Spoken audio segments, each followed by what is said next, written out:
This is Xane Anderson. Welcome to the Principal Podcast today. Today, I am super thrilled to have Danny Brassell on our podcast today. And let me just tell you about a little bit about him. He's a highly sought after speaker, trainer, coach. Dr. Danny Brassell has spoken to over 3,000 audiences worldwide and authored 16 books, including his latest, Leadership Begins with Motivation.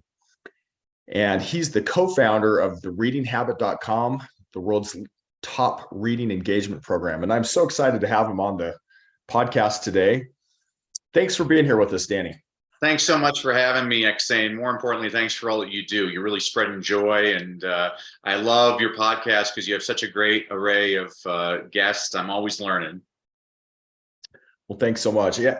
One of the things that I'm excited to ask you about, reading is such an important thing for children, and especially as we're raising children and families.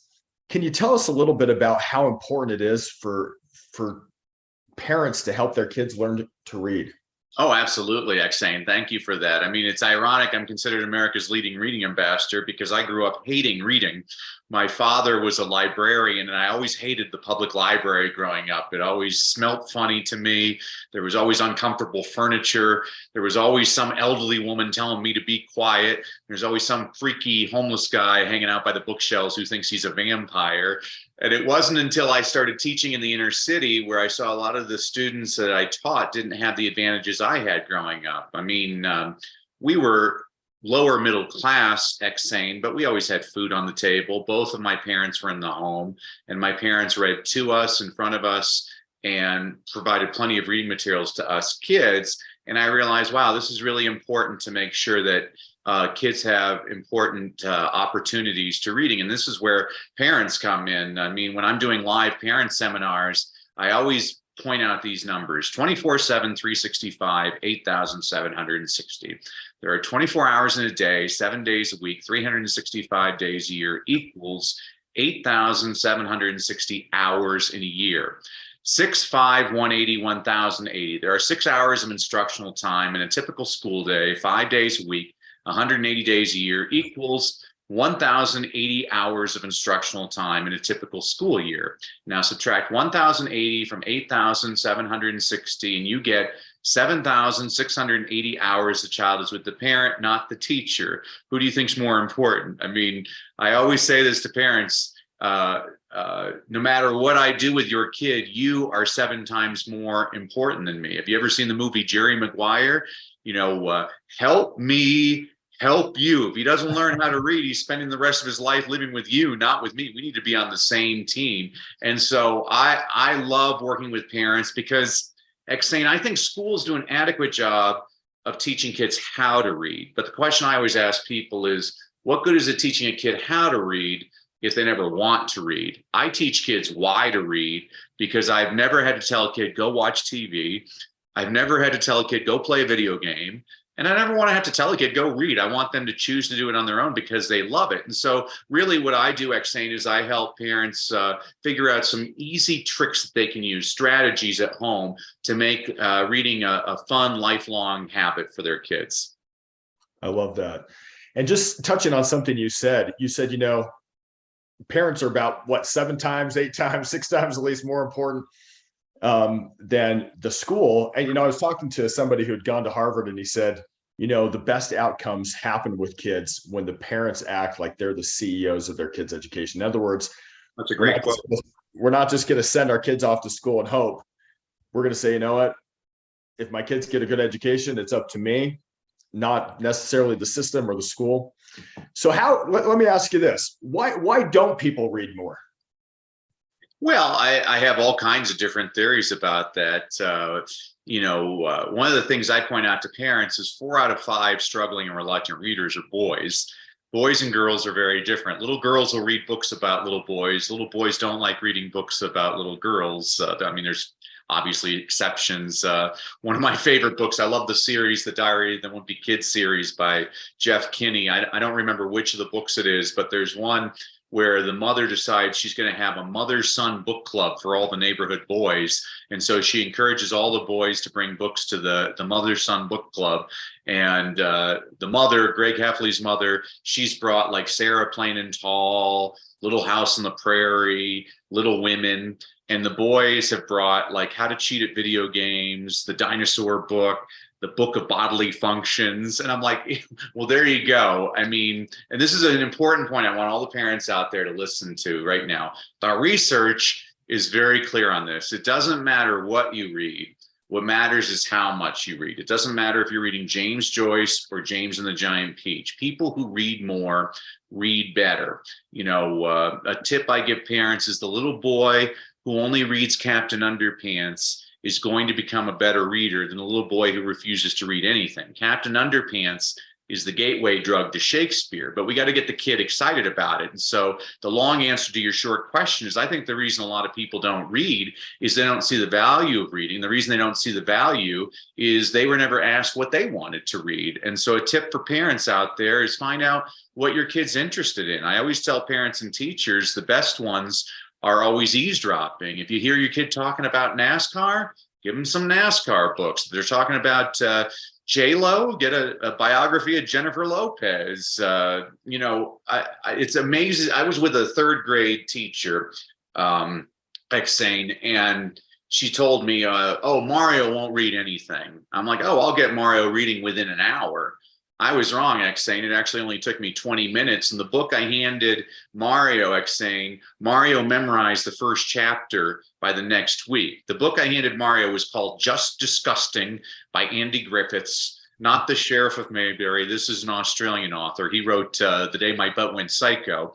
And the first chapter in Just Disgusting is the 101 most disgusting things. Now, I can't remember all of them, but I can remember some of them. So it's like, number 12, dog poop. Number 13, stepping in dog poop. Number 14, trying to wipe the dog poop off your shoe and getting it on your fingers. Number 15, eating a hot dog that tastes like dog poop.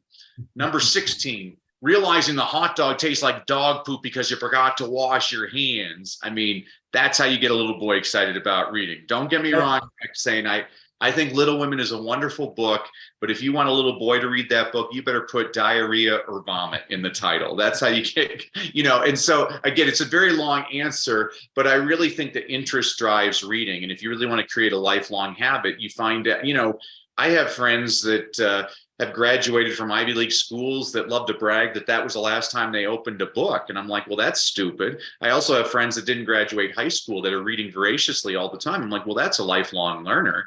And you just got to read whatever you want to read. I mean, I love biographies. I love personal development. I'm reading tons of biographies all the time and personal development books, also with plenty of fiction involved because I'm just a big reader now. You got to figure out what you're into. I mean, I have a friend and all he wants to do is read the sports page. I'm like, that's a great idea. Read the sports page. I was with when I was teaching second grade, I had a little boy, Kiara, and Kiara's first grade teacher told me, Kiara don't know nothing. I'm like, well, thank you for that. Well, Kiara, who didn't know anything, comes into my classroom one day saying, and he's like, hey, Mr. Brassell, you see Barkley last night? He had 18 points and 16 boards. I'm like, thank you, Kiara, because from that point forward, every day after lunch, I'd sit Kiara on my lap and we'd read the LA Times sports page together.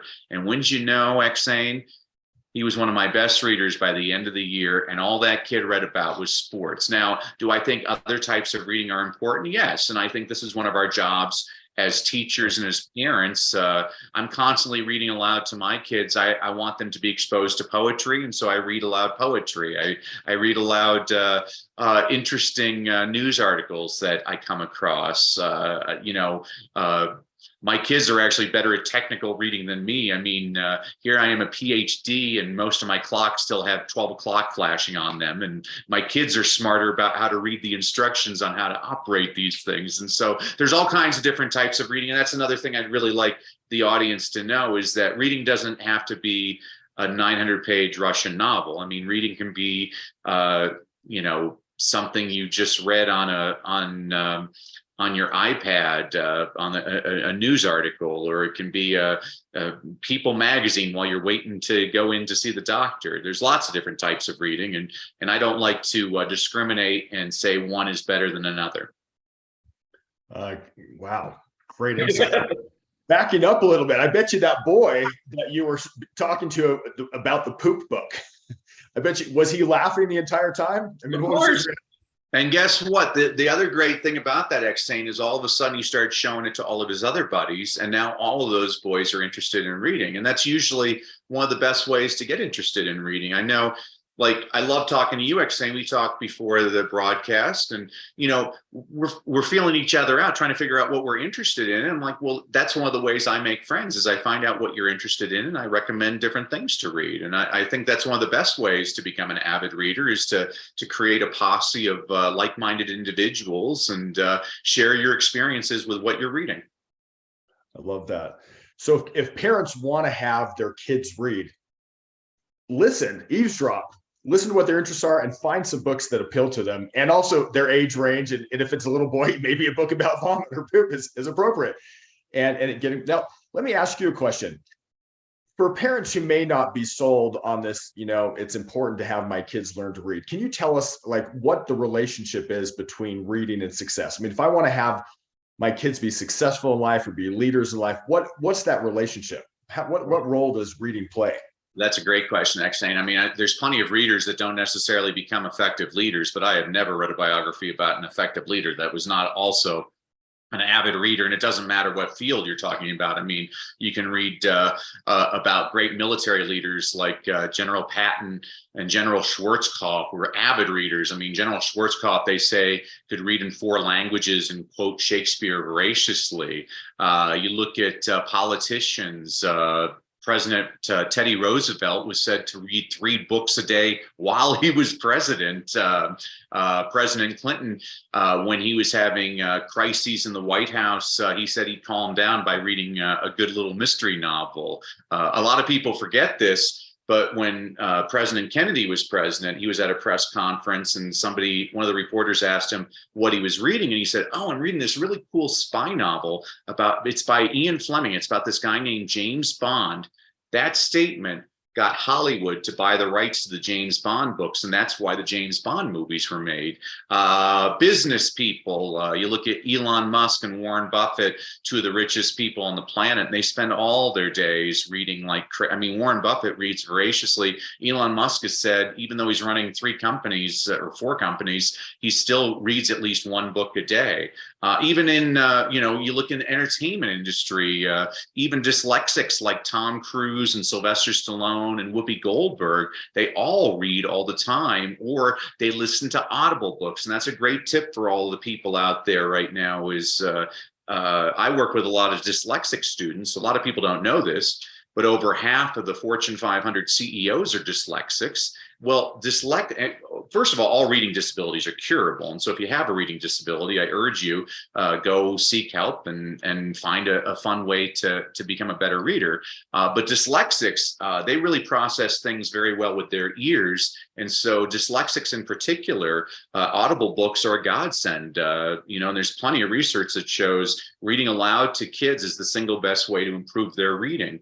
You can look at even like sports, athletes, the football coach, Bill Belichick, is considered to have the largest library of football books on the planet. LeBron James, the basketball player, in his first NBA finals with the Miami Heat, I could have kissed him because they showed him in the locker room before the game and he was reading The Hunger Games by Suzanne Collins. And I was like, wow, that photo just did more to get kids excited about reading than anything I'll be able to do. And so again, the long-winded point to all the parents out there is really, if you want to reach higher echelons in life, the quickest way to do that is to read. I really, really appreciate it. This isn't a small minor thing. However, it doesn't mean you have to take your entire day and change it. And maybe just reading aloud to your child as much as 15, 20 minutes a day. Now, you had, in a conversation we had previous to this, you were telling me what an average student reads who's getting an F after school versus an average student And maybe could you elaborate that? How much Absolutely. reading are people doing after school, and how does that correlate with their success in school? I'm going to bring you on the road with me, Xane. You're asking the best questions. So my entire reading program, I have the world's top reading engagement program online. It's called thereadinghabit.com. And basically the two numbers that I'm stressing to parents, because basically in just over 2 months, I get parents to get their kids to read more, read better, and most importantly, to love reading. I mean, it's great that the kids on average boost their reading ability by 2 to 3 grade levels. That's all fine and good. But what's near and dear to my heart is that these kids now, they seek reading as a pleasure activity. And so the two numbers I always point out to parents are 67 and 20.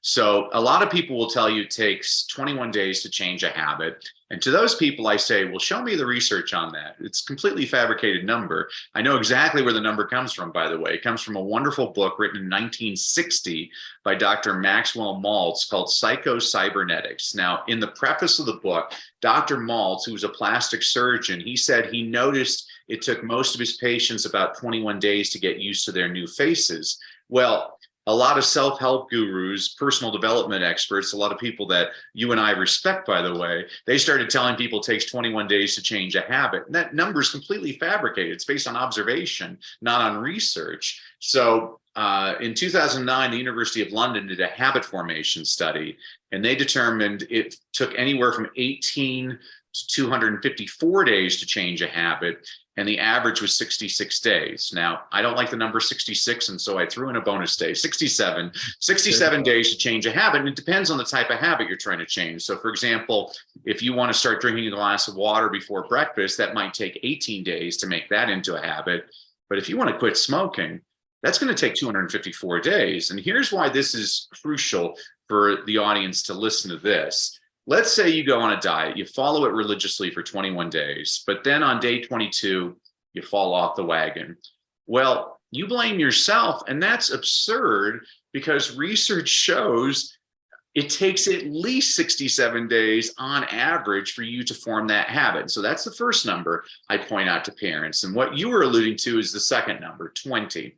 This is an important one. So researchers were looking at successful students around the world, and they were trying to determine common characteristics. And they stumbled upon a common characteristic that just floored them. It was the number of minutes spent reading outside of school. And so they looked at the low students, the average students, and the high students. The kids in the 20th percentile, near the bottom of the class, your F students, your failing students, they averaged less than a minute a day of reading outside of school. Well, wow. That didn't surprise anybody. That's probably why the kids are at the bottom of the class. But this number did startle the researchers. The kids in the middle of the class, the 70th percentile, your C students, your average students, they average 9.6 minutes a day reading outside of school. And so when I'm doing a live training with parents, saying this is when the entire room gets really quiet and the first hand raises and the parent says, wait a sec, are you saying if I can get my kid to read 10 minutes a day at home, I can take him from an F to a C? That's exactly what I'm saying. There is a lot of research to support this, but the next number floored everybody. 10 minutes from an F to a C. But the next number floored everybody even more. The kids at the 90th percentile, A- students, near the top of the class, do they spend 3 hours a day outside of school reading for fun? No. Do they spend 1 hour a day outside of school reading for fun? No. The average was just over 20 minutes a day. 20 minutes a day. And here's the two things that I want parents to understand. First of all, the numbers don't, the minutes don't have to be consecutive. So you can do 3 minutes here, 5 minutes there. And second of all, and I had alluded to this earlier, being read aloud to is just as effective as reading on your own. So I tell parents, if it takes you 10 minutes each way to drive your kid to and from school, put in an audio book. You just covered your 20 minutes going back and forth to school. It's a really easy strategy, and it's an effective strategy. And there's a lot of research to support this. I have little tricks. I'll give you a couple of strategies I use with my own kids, and I think they'll be helpful to the listeners out there. First of all, a lot of parents will tell me they have nothing to read at home. I've always taught in the inner city in some pretty low economic areas, and parents will complain, oh, I don't have the money for any reading materials at home. I'm like, oh, but you do have something that you can read. I know it. President Bush Sr., 30 years ago in the United States, signed a very important law that said every television set in America has to have closed captioning. So the first strategy I always tell parents is turn on the closed captioning on the TV. And parents will say, well, wait a sec, if the show is in English and the subtitles are in English, what good does that do? I'm like, well, that's a fair point. But let me make a point. Have you ever watched a show with subtitles and not looked at the closed captioning? That's very difficult to do. Your brain is directed towards that text. There's actually research to support this. If you look at reading scores around the world, the more kids watch TV, the lower their reading scores are in every single country in the world except for one. The country that watches the most TV also has the highest reading scores in the world. It's Finland. And people always ask, well, how can that be? I'm like, well, Finland makes really bad TV shows. And so what they have to do is they have to import all these old sitcoms from America, like Brady Bunch and Gilligan's Island, and they translate them into Finnish. The kids are reading Finnish all the time on the screen. It's an easy strategy any parent can incorporate, turn on the closed captioning on the television. Also, I mean, I have 3 children of my own.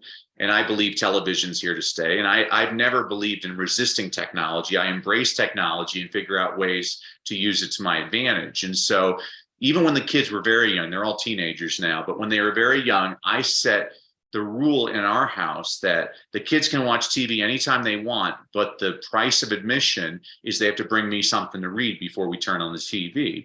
And so when the kids were little, they'd bring me a picture book. We'd read the picture book together. Then they'd turn on the TV. Now they're teenagers. And so they'll bring me like their iPad and some news article, and we'll read that together. And that's how we do it. One third tip that I give to parents is, really the beauty of my program is at the end of the 67 days, I always tell the parents, hey, spend 67 days. I know your kid's reading more. I know they're reading better. And most importantly, they love reading. But I didn't tell you this at the beginning of the program. Here's what I just did for you. I just gave you 20 minutes every single day, one-on-one with your kid.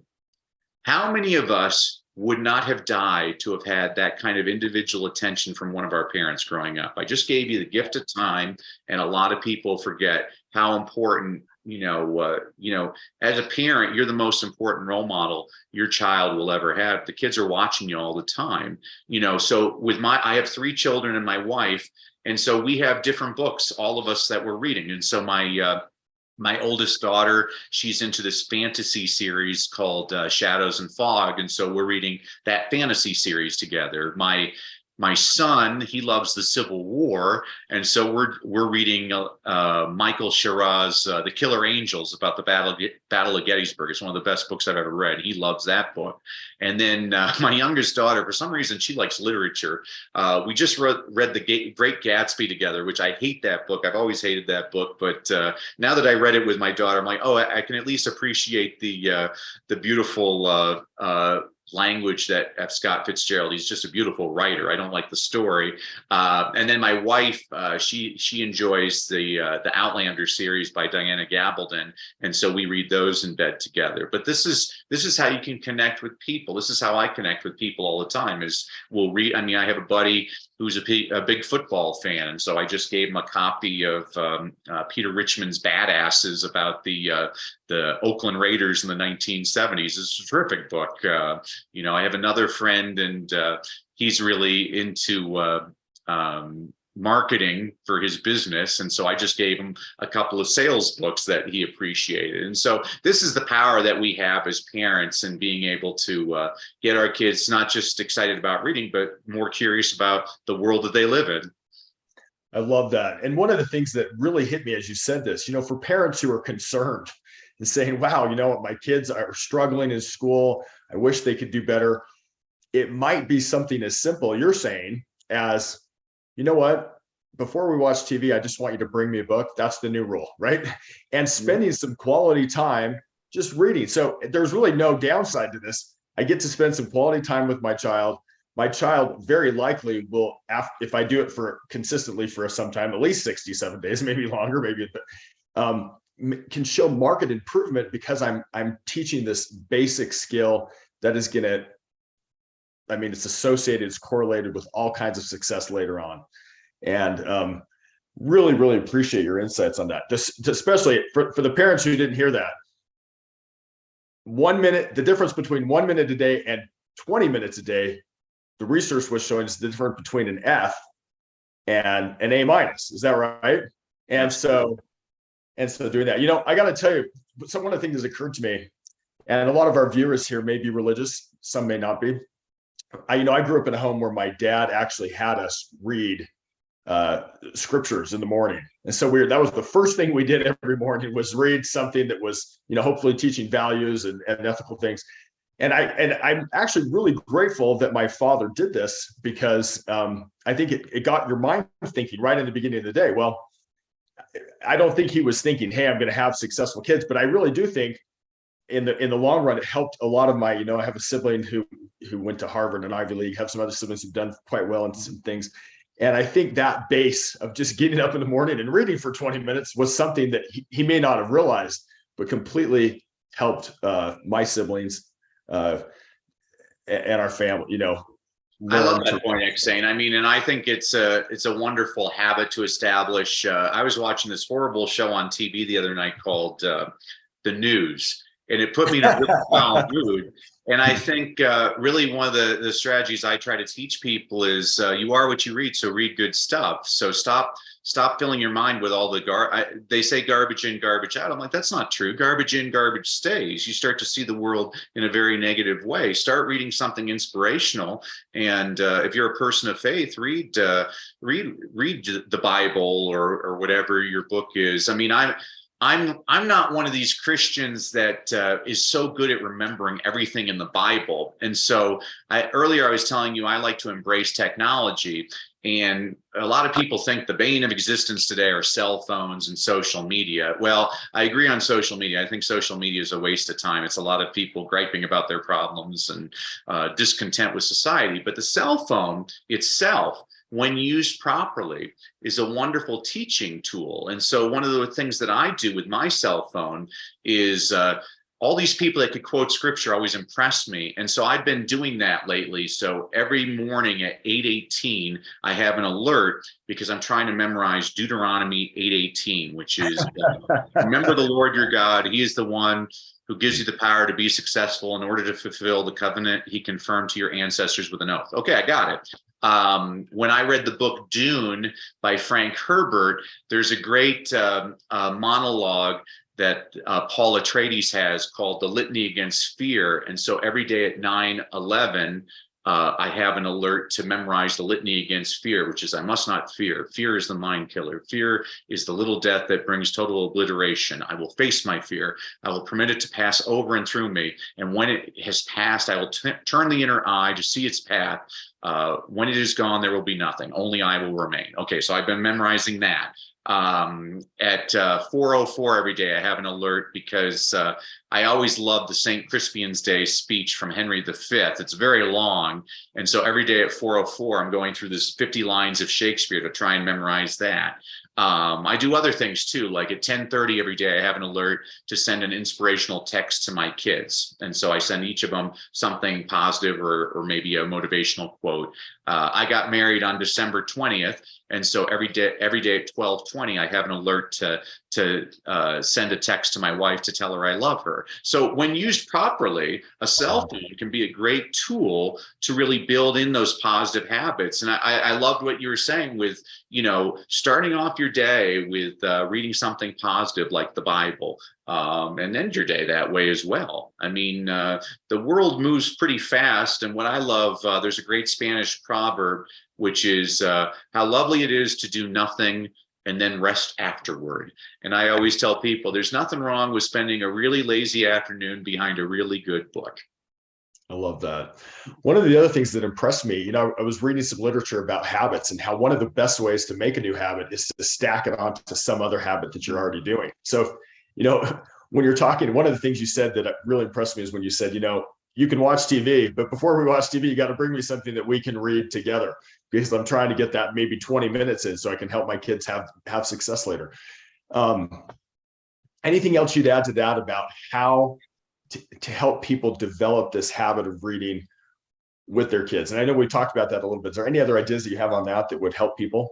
Yeah, that's an easy one, Xane. I mean, I love that you were talking about habit stacking, because that is true. That's really one of the best ways to create the habit, is take something that you're already doing and stack the new habit onto it. And so my kids brush their teeth every single morning. And so I put Post-it notes on their bathroom mirror every day of some famous quote by some famous person. They have to read so they're brushing their teeth. They got nothing else to do. So they're sitting there and they're always looking at the quote. There's a great website by the Screen Actors Guild called, what's it called? Oh, gee, I'm going to forget.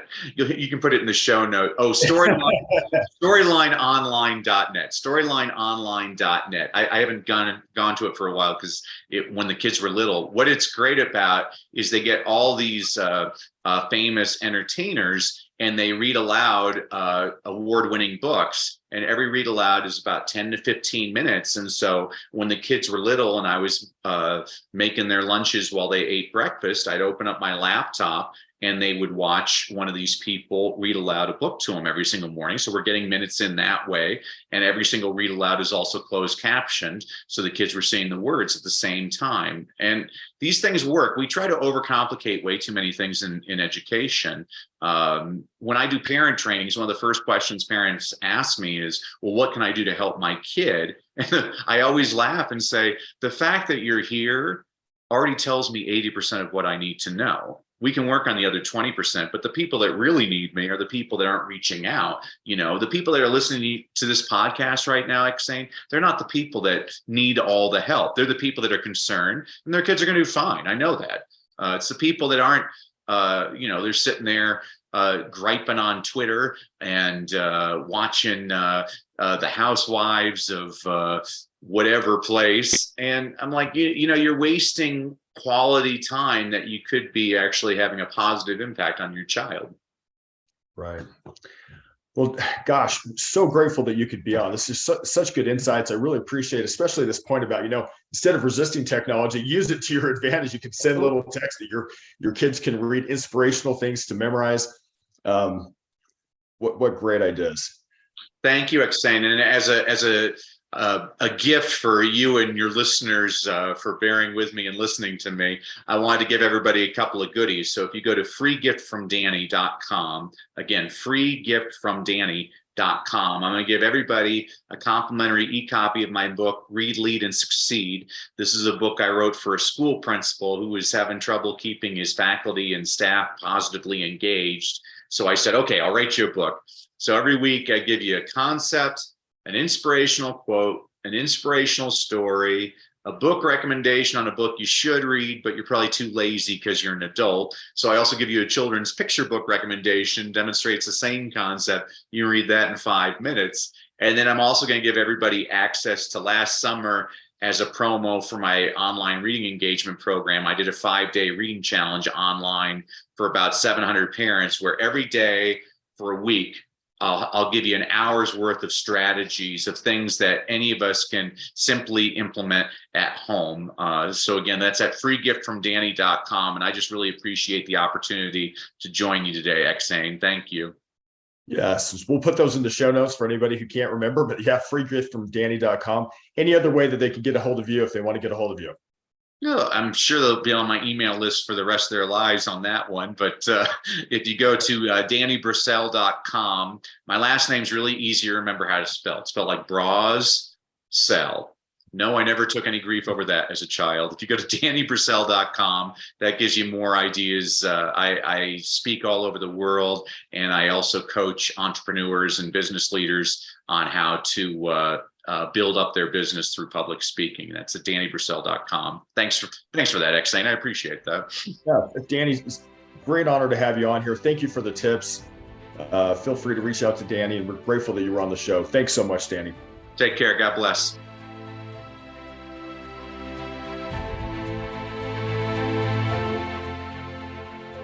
I am so jealous of my wife because she gets the ultimate career. She gets to train and nurture and love our children more than I get to, because I have to be doing things like this podcast.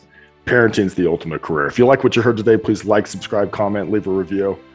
Thank you for listening. You can also check out my book, What I Want My Children to Know Before I Die. It's available on Amazon and other bookstores. Thanks again for listening.